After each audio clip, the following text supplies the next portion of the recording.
റിലീസുള്ള കാരണം നമ്മൾ ചെന്നൈ ഒന്ന് തിയേറ്റർ കുറവ് കിട്ടിയുള്ളൂ. പക്ഷെ നമ്മൾ അത്ര എക്സ്പെക്ട് ചെയ്യുന്നുള്ളൂ. നമ്മൾ മെയിൻ എക്സ്പെക്ട് നമ്മൾ കേരളമാണ്, കേരള ഗൾഫ് കൺട്രീസാണ്. അപ്പോൾ നമുക്ക് നല്ല തിയേറ്റർ കിട്ടിയിട്ടുണ്ട്.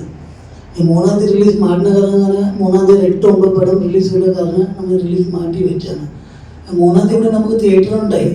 അപ്പോൾ ഇത് തിയേറ്റർ എല്ലാം കൂടി ഒന്നിച്ച് എത്ര പടം ഒരു പടം വാദിക്കും കാരണം നമ്മൾ 17-ാം തീയതി മാറ്റി വെച്ചിട്ടുണ്ട്. പടം നമ്മുടെ അവനായി പറഞ്ഞ പടം സെപ്പറേറ്റ് സബ്ജക്റ്റാണ്. പുതിയ പടമായിട്ട് കമ്പാരിസൺ ഇല്ല. നമ്മൾ റിലീസ് ഹിറ്റ് പടം ചെയ്യണമാണ്. പബ്ലിക് ഇതിനെ അക്സെപ്റ്റ് ചെയ്യുമ്പോൾ നമുക്ക് അറിയില്ല. നമ്മൾ ഇതിൽ ബെസ്റ്റ് നമ്മുടെ സൈഡിലേക്ക് റിലീസ് ചെയ്യാൻ വേണ്ടി ചെയ്യണമാണ്. ഇതെല്ലാം ഇതിൻ്റെ അകത്ത് വരുത്തിയിട്ടില്ല, ഇതിൻ്റെ അകത്ത് അവനായി വരുത്തിയിട്ടില്ല. പക്ഷെ എല്ലാ പടങ്ങളും നമ്മൾ കാണുമ്പോൾ അത് തെറ്റ് പറയാൻ സാധിക്കത്തില്ല. പണ്ട് സിനിമ എടുത്തുകൊണ്ടിരുന്നപ്പം 2 മണിക്കൂർ 3 മണിക്കൂറൊക്കെ വേണമെന്നാണ് ജനം ആഗ്രഹിക്കുന്നത്. കാര്യം അവർക്ക് തിയേറ്ററിൽ പോയി ഇരുന്ന് ചെറിയ ഷോർട്ട് ഫിലിം കാണാൻ താല്പര്യമില്ല. ഇപ്പോൾ ആൾക്കാർക്ക് ഇപ്പോൾ വേണ്ടത് ചെറിയ ഫിലിമാണ് വേണ്ടത്. അവർക്ക് തിയേറ്ററിൽ പോയി 2-3 മണിക്കൂർ ഇരിക്കാൻ താല്പര്യമില്ല. അപ്പം അവർക്ക് 2 മണിക്കൂർ കറക്റ്റായിട്ടുള്ള സിനിമയാണ്. പിന്നെ പഴയ സിനിമ എടുക്കുമ്പോൾ ഇപ്പം താങ്കൾ പറഞ്ഞ പോലെ എന്തെങ്കിലും കട്ട് ചെയ്തിട്ടുണ്ടെങ്കിൽ നമുക്ക് ലാഗ് മനസ്സിലാകും. ആ ലാഗിൽ നിന്ന് ഇപ്പം എൻ്റെ ഒരു എന്നെന്നും കണ്ടിട്ടുണ്ട് ഒരു പടം ഫാസിൽ, അന്നത്തെ കാലത്ത് ഏറ്റവും വലിയ സൂപ്പർ സംവിധായകൻ ഫാസിൽ. എനിക്ക് ഫാസിൽ നിന്ന് തമ്മിൽ അവസാന ക്ലൈമാക്സിൽ ഒരു അഭിപ്രായ വ്യത്യാസം ഉണ്ടായിരുന്നു. പക്ഷെ ഞാൻ ഫാസിലിന് വിട്ടുകൊടുത്തു. പക്ഷെ അത് പ്രതീക്ഷിച്ച പോലെ തിയേറ്ററിൽ അത്ര ഓടിയില്ല. പക്ഷെ അത് റീമേക്ക് ചെയ്തപ്പോൾ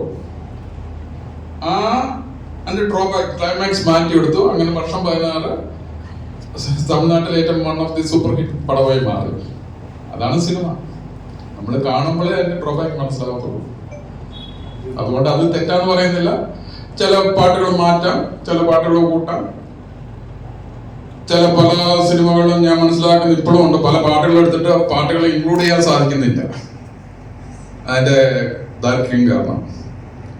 അതുകൊണ്ട് ഇപ്പൊ നിങ്ങൾ തന്നെ മാധ്യമ പ്രവർത്തകർ ഒരു ഷൂട്ട് ചെയ്യുക നടത്തുമ്പോൾ എത്രയോ എഡിറ്റ് ചെയ്ത് കളയും. അതൊക്കെ അതിൻ്റെ അകത്തുള്ളതാണ്. ആഗ്രഹമില്ല, എല്ലാ മനുഷ്യരുടെ ആഗ്രഹമുണ്ട്. പക്ഷെ നമ്മുടെ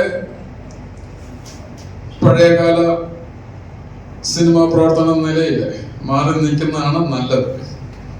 കാര്യം സാഹചര്യം മാറി.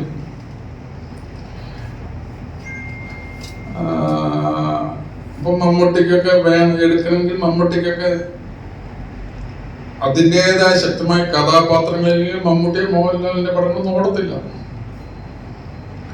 സാഹചര്യം മാറിപ്പോയി.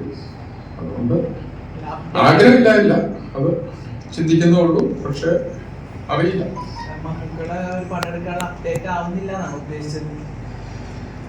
അങ്ങനല്ല, മമ്മൂട്ടിക്ക് വേണ്ട. ഇപ്പം രജനീകാന്തിൻ്റെതായിട്ടുള്ള സ്റ്റൈലുള്ള പടങ്ങൾ വന്നാലേ ജനം അക്സെപ്റ്റ് ചെയ്യത്തുള്ളൂ. ഇപ്പം മമ്മൂട്ടി പണ്ടത്തെ പോലെ വലിയേട്ടന്റെ പോലെ അതേപോലുള്ള പടങ്ങൾ എടുത്തു കഴിഞ്ഞാൽ മമ്മൂട്ടി ഇപ്പോഴത്തെ ഇപ്പം മാർക്കോ പോലുള്ള ഒരു പടം നിൽക്കുമ്പോൾ അതിൻ്റെതായിട്ടുള്ള സിനിമ എന്ന് പറയുന്നത് ആസ്വാദനമാണ്. നമ്മുടെ പ്രതീക്ഷയ്ക്ക് ഉപരി വേണം. ഒരാളെ ഇടിച്ചാൽ 10 പേര് തിരിച്ചു പോകണം. അതാണ് സിനിമ. റിയാലിറ്റി കാണാൻ സിനിമയ്ക്ക് കാണേണ്ട കാര്യമില്ല. അപ്പൊ അതേപോലെ ഏതെങ്കിലും സംഭവങ്ങൾ വന്നാൽ ഇറങ്ങിത്തിരിക്കും. പക്ഷെ മമ്മൂട്ടിക്ക് മോഹൻലാൽ ഇപ്പം വേണ്ട ശക്തമായ കഥാപാത്രങ്ങളാണ് വേണ്ടത്. അതിനുള്ള കഥകൾ ഉണ്ടാകും.